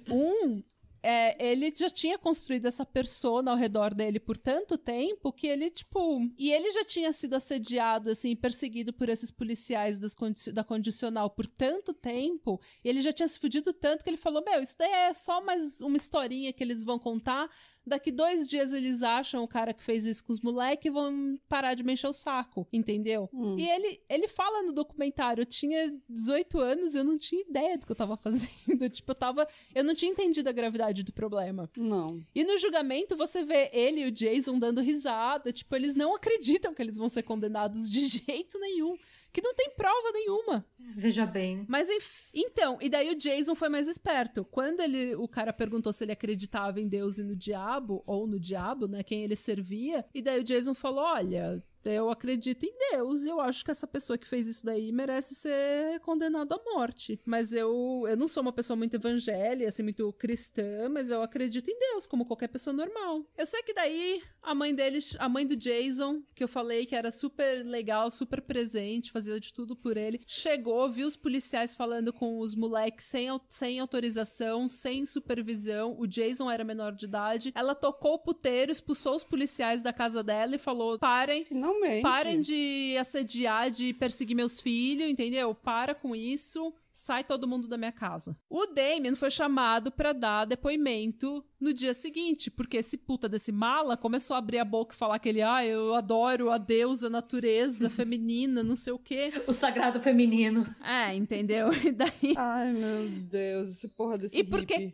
E porque como ele também tinha falado que ele sabia que os meninos tinham sido mutilados, e um tinha sido mutilado mais do que os outros, então, o policial que tava entrevistando ele, que era o James Sudbury, não sabia que era o Steve Jones que tinha contado isso pro Damien. Então, ele falou, você precisa vir comigo no dia seguinte, né? Você precisa ir na delegacia de polícia dar depoimento. E beleza. Chegou lá, eles começaram a entrevistar e um dos policiais que tava tomando as notas assim, na entrevista do Damien, anotou que o Damien costumava ler livros do Stephen King e Edgar Allan Poe e coisas mais obscuras. Nossa, hein? O que tem mais obscuro do que Edgar Allan Poe? Então, ele gostava de ler Anton LaVey. Eu também. Todo mundo já fez isso. Todo mundo, aliás, metade dos nossos ouvintes lê essas coisas estranhas, gosta de umas tragédias, de umas histórias de terror. A gente é essas pessoas. Eu recomendo pra todo mundo ler a Bíblia Satânica. Eu já recomendei pra Natália, recomendo pra você também, eu tenho! É um ótimo livro, de verdade, sim. É um ótimo livro. É muito bom. Muita boa filosofia nesse livro. Então, nessa entrevista, o policial também fez uma anotação de que o Damien, ele tinha a palavra evil tatuado assim na mão, sabe? Que é a coisa mais poser da face da terra. Tipo, mó menino emo do caralho. Sim. Ai, nossa. E com certeza tinha good na outra mão, sabe? E good na outra. Mas ele também tinha escrito 666 no All-Star dele, ou na bota dele. Tipo, uau! Faltou só o símbolo do infinito no braço. Pra ser mais clichê. Tatuar um golfinho nas costas. Um golfinho. Mas então, nessa entrevista também, eles começaram a questionar esse menino de 18 anos, falando, o que você acha que aconteceu aqui? O que você acha que aconteceu? E o Damien, que lia True Crime, lia Stephen King, essas coisas, começou a falar, não sei, cara, isso daí parece que esse cara queria, que ele era um psicopata, que ele tá feliz que vocês ainda não pegaram ele, que ele fez isso como um thrill kill, sabe, um crime de oportunidade pra se sentir bem ali no momento, como se fosse uma droga. Ele queria ouvir as crianças gritando, esse tipo de coisa. E ele tava certo em muitas das coisas, né? Mas, enfim, ele tava só teorizando ali como um adolescente de 18 anos que lia essas coisas. Mas aí, ele, de novo, ele devia ser calado a boca. Ele devia ter calado a boca, só que, como eu falei, ele era um mala pedante que se achava mais inteligente que todo mundo, então ele tava louco pra falar isso. Ele tem que entender quando as perguntas são retóricas. Mas talvez tenha um pouco do lance da atenção. De certa forma, era a primeira vez que tinha uma figura de autoridade prestando atenção nele. Então acho que ele aproveitou um pouco o palanque, sabe? Pra mostrar total. Como ele era diferentão. E se você vir o primeiro Paradise Lost, o primeiro Paraíso Perdido, mais próximo do final, você vai ver o quanto isso que a Renata falou é verdade. Então eu sugiro que vocês vão ver, eu não vou dar um spoiler aqui, porque vocês vão entender qual que é a cena que eu tô falando. Mas enfim, o Damien também falou pros policiais que ele tinha conversado com o Steve Jones e que o Steve Jones tinha falado que o testículo do Christopher Byers tinha sido cortado. E ele falou que o Steve Jones também falou que tinham urinado na boca das crianças. Que horror. E, gente, ou seja, esse menino tá falando pro policial, olha só, esse agente da condicional tá me falando todos esses casos, esses detalhes sobre o caso, e eu estou te falando aqui nessa entrevista oficial que ele me contou tudo isso. Mesmo sendo indo total contra as ordens do Gary Gitchell, que é o detetive responsável pelo caso. E o que eles fazem? Esquecem completamente de tudo isso e falam que o Damien sabia de detalhes que só o assassino sabia. Será? Não sei, né? Porque eu realmente não sei quase nada desse caso. Tem a possibilidade de terem confrontado o fiscal de Jesus e ele ter metido louco, falado que ele não contou nada? Então, não foi o fiscal de Jesus, foi o amigo dele, o Steve Jones. Mas tem essa possibilidade, com certeza. Porque o Steve Jones, assim como o Jerry, ele já tinha decidido. Condenado na cabeça, entendeu? Então, né? pra ele, tudo que ele pudesse fazer pra ajudar o Damien a ser condenado, ele tava servindo ao senhor, ele tava fazendo um ótimo trabalho. Nossa, pelo amor de Deus. Não, é ridículo. Se você lê O Nó do Diabo, gente, sério, tem umas horas que dá desespero. Assim, vou chegar lá. Tô passando mal já, mas vou chegar lá. Depois dessa entrevista, o Damien permitiu que colhessem amostras de cabelo e de sangue, e ele fez um teste, como que é? Polígrafo que chama no Brasil? É polígrafo.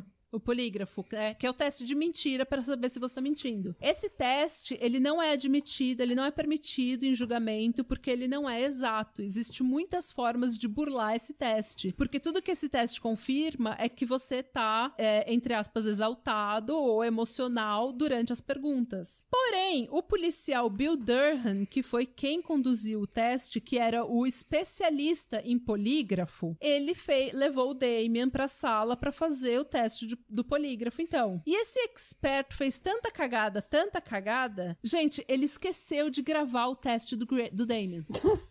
Então, mais uma vez, tá o Damien, um adolescente de 18 anos, que ninguém gosta, que na cabeça de todo mundo já foi condenado. Mais uma vez, é a palavra do Damien contra a do policial. E o policial, que jamais ia admitir que tinha feito alguma coisa errada, falou que o Damien não passou, que ele mentiu. Nossa. Podia pelo menos ter... Com base em um teste. Ele podia pelo menos ter dito que não tinha conclusão do teste. Então, não, ele falou. Porque de vez em quando eles podem dizer isso. Não, né? Exatamente, eles podem. Só que ele não falou. Ele falou... Ele falou que o Damien não tinha passado o teste. E tudo bom. Eu acho que é um bom momento, porque a gente tem muita impressão que a justiça nos Estados Unidos funciona. Não, porque no Brasil tem muito essa lenda, na verdade, né? De que a justiça norte-americana é mais eficiente que a nossa, porque eles usam mais tecnologia. Na verdade, isso só é verdade em poucas situações em grandes centros urbanos, né? Porque o que você tá falando pra gente é cagada atrás de cagada da justiça. E se você não precisa acreditar no que eu tô falando, vai pesquisar, vai ler esse livro Nó do Diabo e vai depois na internet ver o pessoal que tá tentando desmentir esse livro. Todo mundo que tá tentando desmentir, eles estão desmentindo assim, em fofoca, em confissão, sabe?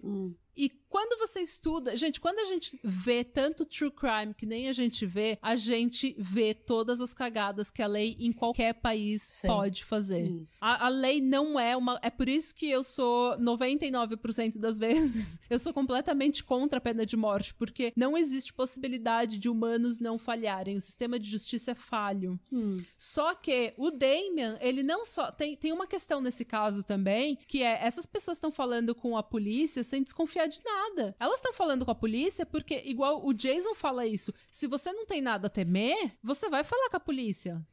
Por que você vai falar com a polícia? Porque você é branco e você não tem motivo nenhum pra desconfiar da polícia. E, bom, gente, a caça às bruxas, então, começou. E na cidade, essa caça às bruxas foi, assim, alimentada por uma cidade que tinha passado por um trauma terrível. Tinha visto 3 crianças nuas que eles achavam que tinham sido estupradas, que eles achavam que tinham sido sexualmente mutiladas por um ritual satânico. As pessoas estavam extremamente emocionais, elas estavam extremamente confusas, tinha muito boato. E West Memphis, que nunca tinha visto, assim, nunca tinha ganhado atenção nenhuma, de repente virou o tema de todo jornal nacional, assim, ganhou... Todos os repórteres dos Estados Unidos estavam lá, estavam falando. E aí, você tá vendo satanismo? Tem satanismo nessa cidade? Me dá a sua opinião. Tipo, pergunta pra uma menina de 16, 17 anos. Você estuda com Damian? O que é? Você estuda com o fulano? Você já viu atividade satânica aqui? Você já viu assim? Tipo, todo mundo agora teve os 15 minutos de fama contando uma história sobre esses meninos. Ó, teve rumor de que o Damian tinha os testículos do Christopher Byers num jarro no quarto dele. Ai, nossa. Esse rumor é tão ridículo. O Damian dividiu o trailer bizarramente pequeno que ele tinha com outras 4 pessoas. Você acha que ninguém nunca ia ver uma jarra lá, um vidro de molho de tomate com 2 testículos dentro? Não, ele também não é o Jeff Dahmer, que tinha a casinha dele lá na floresta. Não, entendeu? E, nossa, e no Paradise Lost, eles mostram muito como a mídia explorou. O Paradise Lost também foi um documentário extremamente exploitativo, assim, que explorou muito essas pessoas. E principalmente o Mark Byers, o pai do Christopher Byers, foi muito explorado por esse documentário. Ele foi literalmente acusado por esse documentário, mas... Porém, contudo, no entanto, a mídia do país inteiro tava explorando. Tem no Paradise Lost, no Paraíso Perdido 1, eles mostram um repórter falando com a mãe do Steve Branch, e ela tá, assim, acabada, emocionada, ela acho que ela tá bêbada naquela entrevista. Nossa, gente. E ele começa a perguntar, você já pensou em suicídio? Nossa! Na cara larga! Que horror! Na cara larga. Você já pensou em se juntar ao Steve? Tô falando, a exploração dessas famílias, isso tudo são famílias simples, famílias pobres, famílias, sabe, que, gente, são famílias comuns, sabe?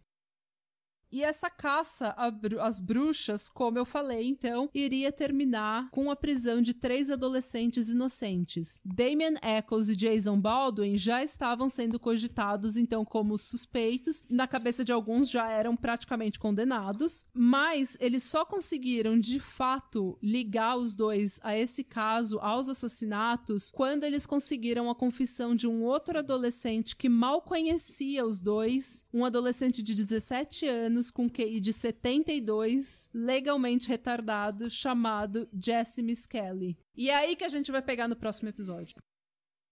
Gente, essa é a primeira parte da história, então. Eu espero que vocês tenham gostado. Espero que a Isadora tenha gostado. Eu sei que ela tava esperando. Com certeza. Então, é isso. Esse é um shit show. É uma show de horror, esse caso. Mas é um daqueles casos que eu acho extremamente importante que todo mundo saiba, porque ele é cheio de nuance. Ele mostra como os seres humanos são falhos e como as coisas podem, de uma hora pra outra, mudar completamente. Sua vida pode mudar completamente de uma hora pra outra. E às vezes situações e pessoas que você acha que não tem nada a ver na sua vida, que não estão te interferindo em nada, são as pessoas que podem mudar a sua vida completamente, como o Jerry Driver mudou a vida do Damien e do Jason. E no próximo episódio, então, a gente vai falar do final da investigação, como que a investigação conseguiu, com essas provas, essas ideias tão erradas, conseguiu ir adiante, e como que eles foram levados a julgamento, e o julgamento que também que foi outro show de horror, outra comédia. Essa ausência de prova, na verdade, né? Porque eu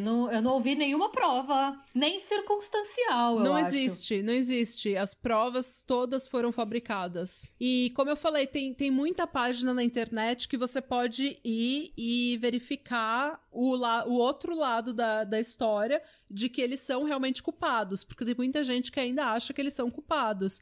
Só que nesses, 5 anos que eu tô seguindo o caso, eu nunca vi uma página que falou, tá aqui uma prova. É sempre fulano falou, o primo do não sei o quê, o rumor de não sei o quê, todo mundo na cidade conhecia isso. Tem uma página que fala assim, o Damien falou que morava em Marion, que era 15 milhas do lugar do crime, e que ele praticamente não ia mais pra West Memphis, mas ele caminhava por West Memphis. Tipo, gente, por que você caminha numa cidade? Não significa que você tá lá, entendeu? Tipo, hanging out, que você tá passando tempo lá, você só caminha, sabe? Você só passa pelos lugares. Então a cidade toda é culpada, então. Isso não é prova de nada. Então a cidade toda é culpada, então. Se só caminhar pela cidade for prova suficiente, então é todo mundo culpado que mora lá.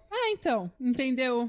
Não tem nada. Eu não vi motivo, eu não vi nenhum comportamento pregresso deles que justificasse, assim, não é... Nenhum deles, por exemplo, foi visto antes perseguindo meninos pequenos, nenhum deles foi nunca, pelo jeito, acusado de, tipo...